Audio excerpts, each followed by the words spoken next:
torcedor bugrino também está feliz com a vitória, João. Depois daquele, não sei se a gente pode chamar de susto, como que a gente classifica, né? O jeito que o Guarani jogou contra o Ituano, mas ontem a gente já falava aqui durante o programa, nos primeiros minutos do jogo, né? O Guarani fazendo pressão para cima do Botafogo, depois com um jogador a mais, dominou a partida e conseguiu o gol de uma maneira chorada, mas, né? O Rodrigo Andrade arriscou de fora da área, o Guarani mostrando um repertório diferente e voltando de Ribeirão com 3 pontos, João.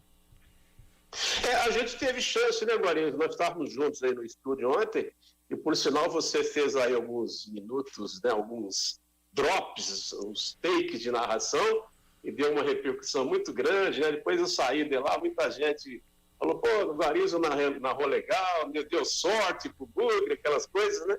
E foi isso, quer dizer, o tempo que você estava aí, o tempo que nós estávamos no estúdio, o Guarani, com aqueles 15 minutos, estava preparando o primeiro gol, né? O Guarani já estava preparado, já tinha tido as melhores oportunidades, estava com mais posse de bola, estava totalmente organizado em relação ao Guarani de segunda-feira. Então foi outro time, né? Um time que teve atitude, que soube sofrer nos momentos em que aconteceu, mas que reagiu. Gostei muito do Rodrigo Andrade, né? Eu acho que a entrada dele, né, com a expulsão do Pará, aí o treinador, o Alan Al, resolveu ficar mais agressivo e o Rodrigo Andrade acabou até fazendo gol. Teve uma atuação muito boa. A gente não pode dizer assim, né, que o Guarani foi nota 10, né, que foi um encanto, não.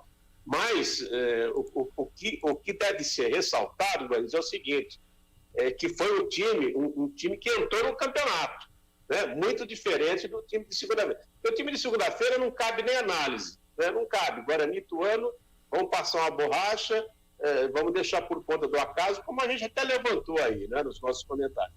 Então, ontem o Guarani estreou no campeonato, né? Poderia até não ter vencido a partida, mas foi uma outra forma de jogar, uma forma competitiva, dentro daquilo que ele pode produzir, e a partir daí o Guarani com certeza vai evoluir. Entrou o Andrigo também, né? Já deu um pitaco aí do que ele pode realizar, tem o Júlio César para entrar. Então, há muito caminho a percorrer, e ontem nós podemos dizer que foi o start, né? Vamos esquecer o jogo de segunda-feira e vamos deixar a partir de ontem para a gente analisar o trabalho do Alan Alves. Daqui a pouco a gente vai falar do outro lado de Campinas, a Ponte Preta